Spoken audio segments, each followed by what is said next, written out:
Just a wee tour of our new Monarch 17, which I think was built in 1977. At least that's when its trailer was registered. So it's 17 foot long and sleeps 4 and weighs about just over 600 kg, I think, empty. So we've got a mast with double stays, side stays or back stays, a furling jib at the front, an anchor well with a drain port there.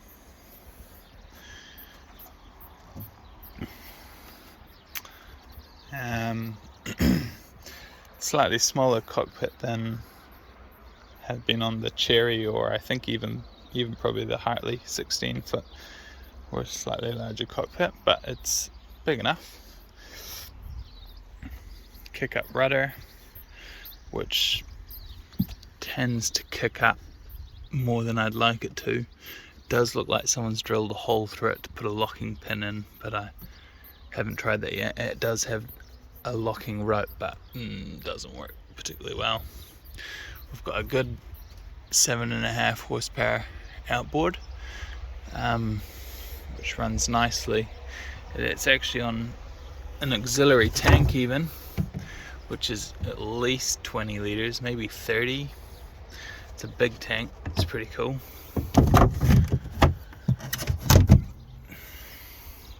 The tiller's actually been set up with auto helm, which is also pretty cool. But I don't have an electrical system on board at the moment, so it hasn't been used. Got some knackered old rod holders, an aerial for a VHF goes there, boat hook. It's also got nav lights, a wee ladder, another nav light there, nav lights there, and there is a mooring light, I think on the other side of the mast there somewhere. It's got a light up compass. It's the pulley for the dagger board. That's the hatches there, come in 3 parts, so there's 2 top parts which clip on there, and the plywood component which goes on the back. But yeah, super open when you got it off. It's pretty cool. All pretty regular there, except for this boom vang. I don't know if that's right. Initially we couldn't find the boom vang, and I used it a few times without the boom vang and it was fine. And to be honest, I find it hard to believe that boom vang achieves much with that angle, but I don't know. So yeah, there's a couple of bunks in the rear which are quite long, so long that you can really stow some quite big stuff down the bottom of them, and they're still quite functional as bunks. There's I think, so this isn't storage. You can actually see there's a little porthole on each side there. They're sort of sealed chambers, and there must be a divider somewhere, because I think it's supposed to be 2. They're not connected, but yeah, they're just a safety feature. Then we've got lockers on each side here, and then you could, more space there, but you could put a cooktop on there with a gas tank underneath or whatever.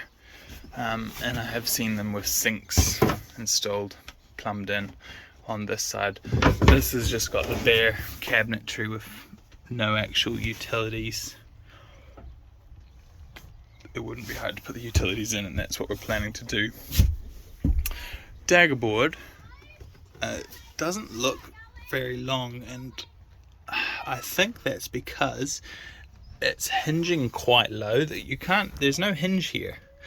So the hinge must be maybe accessed from outside, but I haven't noticed any hinge on the outside. I was looking at that last night and thinking it's a bit odd. But I think you could replace your cable, which comes down here, by just taking this off.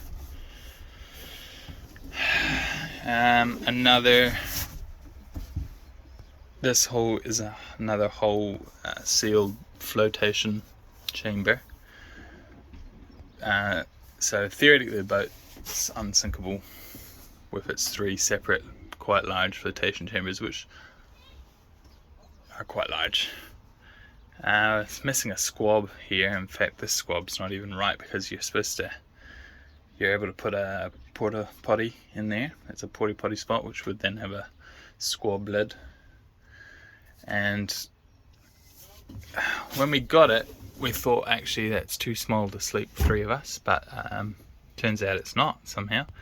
So my wife and I sleep here, and we've got our 6-month-old in the middle. But we do need more squabs. It's a bit uncomfortable putting blankets down instead.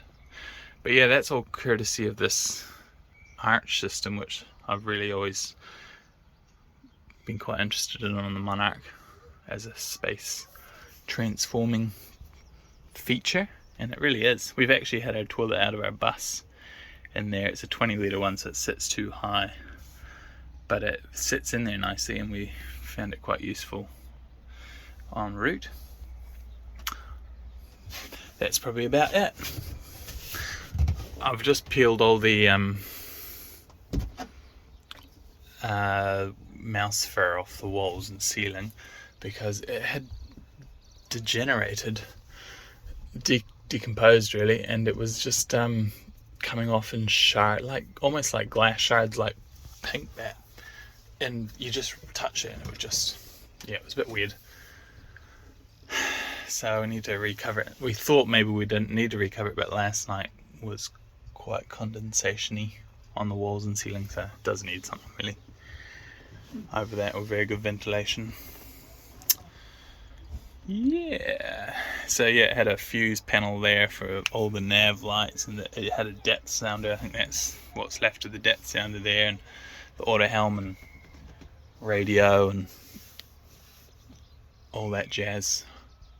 And the battery was down there, and it had electric start for the outboard as well, and a few other features, but like speakers and lights in here. But it was all pretty old school. I'll certainly reuse some of it, but it needs rewired. The wiring's a bit